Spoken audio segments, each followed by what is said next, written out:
iOS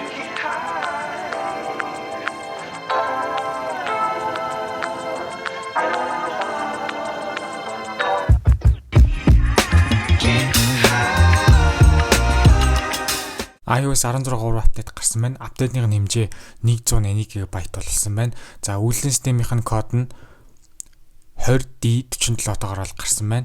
За тэгээд апдейт хийхийн өмнө утсан дээрх сул зайн 3528 GB байсан. За апдейт хийсний дараа 3264 GB болсон. Сул багтаамжныхын зайны зүрх нь 264 GB байгаа. Өмнөхөөс бол хамаагүй их байгаа. Яг апдейт хийж явах мөчид яг App Store дээр олон өөр аппликейшн апдейт хийсэн учраас ингээд яг зөрүүнийх нь хэмжээ бол хамаагүй их болчихсон байгаа. Намайг үздэг хүмүүстээ зориулж Discord сервер бол нээсэн. Тэгснээрээ та нар хоорондоо юм бичих боломжтой болсон байгаа. Тэгээ би биентэйгээ гоё нээлттэй бол харилцаж байгаарай. Тэгээ Discord маань нэгтгэхийг хүсвэл description хэсэг дээр линкийг нь тавьсан байгаа. iOS 16.3-ын дурдах хэвээр хамгийн чухал өөрчлөлт нь шинэ wallpaper бол орж ирсэн байгаа. За та нар доошлуулад шинэ зураг нэмэхийн тулд одоо нэмэх гээд ардаг. За тэгээд хэрвээ доош featured биш хэрвээ доошоо очих юм бол Unity-гээ шинэ бол юм цэцний хэсэгтэй болсон байлээ. За тэгээд өмнө нь бол ганцхан энэ бол байдгүйс одоо л Unity-гийн юм хоёр дахь юм төрлийн wallpaper бол нэмэгдсэн. Энэ бол одоо ингээд энэ дээр Unity гэж бичигдээд за тэгээд ингэж янз бүрийн юм одоо яг тодорхой яг хэсгүүдийнх нь яг өнгө нь бол ингэж бол өөрчлөж та нараа анзаарж байгаах ийм олон төрлөөр бол ингээд өөрчлөж болж исэн. Одоо энэ дараахан гэвэл юм зүгээр дангаараа хаар. За тэгээд энэ wallpaper-ны ямар учиртай вэ гэхээр Америк нэгдсэн улсад өнгөд аристаа хүмүүсийг хүндэтгсэн те соёлынхын тухай одоо ийм тухай нэг сар болсон юм байлээ. Тэрэнд зориулж одоо ийм шинэ бол ийм зураг бол орж ирсэн. За тэгээд энэ фонтон дээрх нь бол зөвхөн яг энэ Unity wallpaper дээрх одоо ийм зузаан ийм харагддаг ийм зөвхөн фонттой байлээ. Өмнө нь бол босод яг default wallpaper-д бол одоо арай олон сонголттой байдаг байсан. Арай фонт нэм арай ийм зузаан биш бол байдаг байсан. За энэнийх бол ийм хамаагүй одоо ийм онцлог ийм зузаан юм байлээ.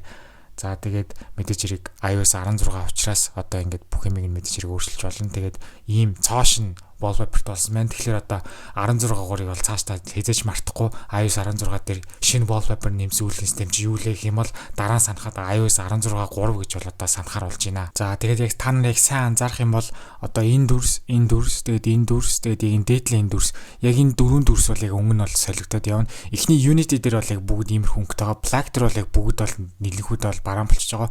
За тэгээд одоо улаан гэж бол өөрчлөлт дээр яг 1 2 3 4 яг энэ дөрвөн өнгө нь бол одоо яг цаашдаа тогтмол яг өнгөнийхөө давааг солигдож байгаа анзаарж байгаа. Зөвхөн яг тэр дөрвөн дүрсэн доторх өнгнүүд л яг одоо солигдож явж байгаа. iOS 16.3 апдейтэн дээр өөрийнхөө Apple-ийн хаягийг бол хамгаалах бол цоошин төрлийн зүйлийг бол оруулж ирсэн. Энэ бол үнэхээр гоё санагдсан. За яагаад вэ гэхээр за two factor authentication гэдэг асаацсан өөрийнхөө Apple ID руу ингээд орох гэж оролдох юм бол чиний гар утасны дугаар руу юм уу эсвэл чиний яг холбоотой төхөөрөмж рүү 6 оронтой код бол явуулж одоо ирж иж тэрийгээ дахин одоо батгаж оруулж агаад чиний Apple ID руу бол орох гэсэн тохиргоо бол байдаг. Харин энэс цоош нь өөр төрлийнхээ бол Apple бол нэмсэн байгаа. За тэр нь бол ийм заавал хоёр түлхүүр бол шаарддаг байгаа. За тэгээд та нар энийг бол мэдхийг хүсвэл гэхлээр та нар өөрсдийнхөө үйлдвэрлэлийн системийг iOS 16 апдейт хийгээд settings руугаа ороод өөрийнхөө Apple ID-н дээр дарчаад өөрийнхөө password security гэдэг хэсэг рүүгээ оронгууд add security key гэж бол гарч ирнэ. Энэ бол заавал юм биетэй юм одоо юм түлхүүр гэсэн үг. За энэ дээр хэрвээ та нар ингээд дарах юм бол одоо ийм ч эсвэл гарч ирнэ. Энэ дээр юу гэж хэлж ийн гэхээр чамд бол ингэж болоод хоёр түлхүүр бол хэрэгтэй те. Нэг нь бол ийм NFC маягийн, нэг нь болохоор ийм одоо Lightning одоо оролтоор орох маягийн хоёулаа бол хэрэгтэй. Айл нэгийг нь алдлаа гэж бодоход нөгөө өрөөс ингэ л одоо ашиглаж болно гэдэг утгаар нь бол хэлж ах шүү байсан. За тэгээд заавал тэр хоёр түлхүүрээ бас ингэж хоёр өөр газар одоо хадгалаарай гэж хэлсэн бэлээ. За тэгээд ер нь л ингэ бүгднийг ингэ алдчих юм бол чиний Apple ID лөө нэвтрэх аргыг нэвтрүүлэхийн тулд Apple ч тусалж чадахгүй шүү, боломжгүй шүү гэдгийг бол хэлж байгаа. Тэгэхээр ер нь бол одоо онлайн хэлбэрээр одоо өөрийнхөө Apple-ийн аккаунтыг хамгаалах биш, бүр ингээд офлайн буюу юм биетэй юм түлхүүр ашиглаж одоо өөрийнхөө Apple-ийнхаа хаягийг бол хамгаалж яах гэсэн үг. Энэ нь болохоор одоо хамгийн одоо дээд зэргээр одоо хамгаалж байгаа хэлбэр гэж болж байна. Мэдээж хэрэг одоо хулгаад алдахгүй, алга болохын тулд маш чухал газар бол мэдээж хэрэг одоо хадгалах хэрэгтэй. За тэгээд үргэлжлүүлээгээд дарах юм бол за жоохон уншиж чагаад дахиад continue гэдээ арчи. За тэгээд өөрсдийнхөө Passcode хийгээд за passcode хийсний дараа бол ийм бол одоо pop up гарч ирж байна. Энэ дээр бол одоо insert and activate your first security key. Одоо эхнийхээ ашиглах одоо тэр түлхүүрийг бол ашиглаарай. Тэг хэрвээ чиний одоо эхний ашиглаж байгаа түлхүүр чинь NFC одоо дэмждэг байх юм бол утасныхаа ард байршлуулад одоо NFC маягаар эхний түлхүүрийг бол байршлуулах юм байна. За хэрвээ дараагийнх нь одоо lightning оролт руу хийгээд одоо ашиглана гэсэн үг. За тэгээд энэ бол өөрчлөлт бол гарсан. Үнэхээр бол одоо гайхалтай.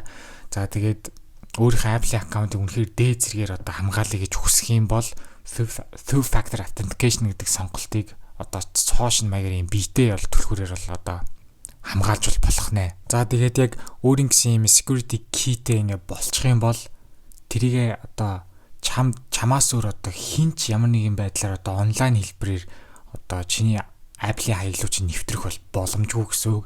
Бүр өөр хин нэгнээс гадна бүр Apple ч чиний бол одоо хаягл бол нэвтрэх боломжгүй. Тэгэхээр бол маш одоо маш сайн одоо чандалж бол хадгалах зүйл болчихж байна. Та нар settings руу ороод өөрийнхөө Apple ID-н дээр дараад Apple ID-н дээрээс iCloud руу ороод хамгийн доошоо очих юм бол миний өмнө хэлжсэн өөрчлөлт болох Advanced Data Protection гэх хэсэг бол байгаа.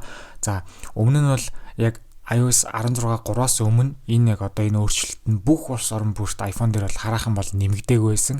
Харин iOS 16 руу апдейт хийх юм бол одоо Advanced Data Protection бүх улс орон бүрт бол харагддаг болсон байх нэ.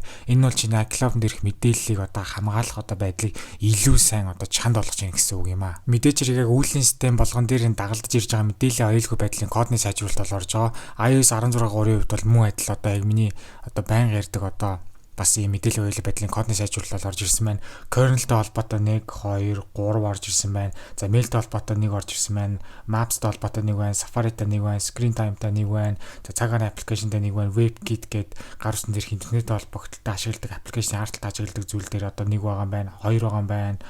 За тэгээд дахиад ийм нэмэлт гэдэг хэсгээр нь kernel shortcuts WebKit гэж бас оруулж бол бичсэн байна. Мэдээллийн аюулгүй байдлын кодны сайжруулалтаас гадна бас маш их одоо bug fix-ийг бол энэ 16 3 апдейт бол агуулсан байгаа. Мэдээж хэрэг үйлдвэрлэлийн систем болгон дээр benchmark score-ыг бол би та нарт бол ярьж явдаг.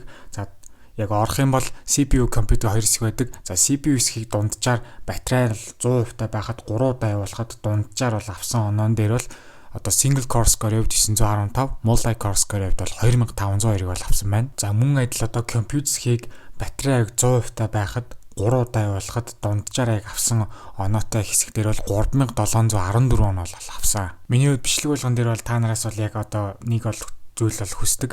Хэрвээ та нарын утас яг iOS 16 оруулалтаар апдейт хийсэн байгаа бол та нарын ямар гар утсан дээр яг одоо хэр ажиллагаатай байна вэ? Хэр батарей хэр байна вэ гэдэг комент хэсэгт бол бусдаагаа бол хуваалцж байгаарай. За тэгээд мөн адил одоо бид өөрсдөө гэсэн Discord одоо сервертэй болсон учраас тэр сервер дээр одоо бас энэ тухайга та нар ярилцж болно шүү. За iOS 16 олон нийт цацагдсны дараа ер нь бол 1-3 оны дотор iOS 16 4-ийн хөгжүүлэлтийн шатны одоо бета 1 хувилбар бол гарна гэж бол бодож исэн. Гэтэл бол тэгээгүй байгаа. Хараахан iOS 16 4-ийн одоо эхний хөгжүүлэлтийн шатны үйлдвэрлэлийн систем ч одоо хараахан гараагүй байна. Ойролцоогоор дахиад нэг 7 хоногийн дотор бол гарна гэж бол бодож байна. Апдейт хийх нь зөв юм уу буруу юм уу гэж бол асууж байгаа. За би бол дуу нэгтэйгээр бол одоо зөв гэж бол хариулж байгаа. Одоо шууд одоо бат итгэлтэйгээр яагаад вэ гэхээр бол би яг интернет дээрээс бүх репортуудыг харж байхад одоо тестэлсэн тестүүдийг бас харж байхад iOS 16 3 бол ямар ч айлтгүйгээр батарейны хувьд бол асуудал байхгүй гэж бол одоо харагдаж байгаа. Энэ бол үнэхээр сайн мэдээ болж байгаа. За тэгээд дэлгэрэнгүй ярих юм бол iOS 16.0 саяны өнгөрсөн намар гарахад бол хурдны хувьд асуудал байгаагүй. Харин батарейны хувьд зарим нэг iPhone-ууд дээр үнэхээр бол асуудалтай байна гэсэн бол репортууд бол байсан. Харин iOS 16 3-ийн хувьд бол үнэхээр бол одоо iOS 16 2-тойгоо харьцуулахад өмнөх iOS 16 гуудтайгаа харьцуулахад одоо хамаагүй дээр бол байна гэсэн бол репорт бол явж исэн. Харин бүр интернет бүр амар нарийн ухахад бол хоёрхан төрлийн iPhone дээр бол асуудалтай байна гэсэн бол репорт бол олдсон. iPhone 13 mini болон iPhone 14 Pro Max 2 дээр бол өмнөхөөс бол муу байна гэсэн бол репорт олдсон. Гэхдээ эсрэгээрээ бас 14 Pro Max-аар харин сайжирсан байж тээ гэсэн бас одоо эсрэг бол одоо зүйл хэлсэн зүйлийг ч болсон. Тэгэхээр бол миний бодож байгаагаар юу вэ гэхээр iOS 16.3 бол дийлэнх бүх утсан дээр апдейт хийхэд хурд болон батарейны үед ямар ч айдас бол байхгүй гэж бол хэлж болно. За тэгээд он гараад анхны апдейт бол үнэхээр бол гайхалтайгаар бол эхэлж байна. Батарейны үед бол ингэж гоё мэдээгээр эхэлнэ гэж бол би бол арай санаагүй. Тэгээд ямар ч байсан батарейны үед ийм болно гэж л үнэхээр одоо бодсон. Үнэхээр гайхалтай байна.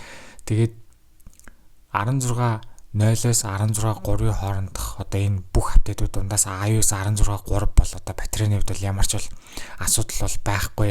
За тэгээд үргэлжлүүлээд хэлэх юм бол магадгүй миний бодож байгаагаар одоо цаашдын гарах бүх iOS 16-гийн одоо үйлдвэрлэлийн систем бол үргэлжлүүлээд бол гарна. Харин магадгүй энэ iOS 16.3 үйлдвэрлэлийн систем iOS 16 дундаасаа хамгийн сайн батарейны репорттой үйлдвэрлэлийн систем байж магадгүй гэж бол би бол бодоод байгаа. Тэгэхээр одоо та нар бол амжиж бол iOS 16.3 бол апдейт хийгээрээ.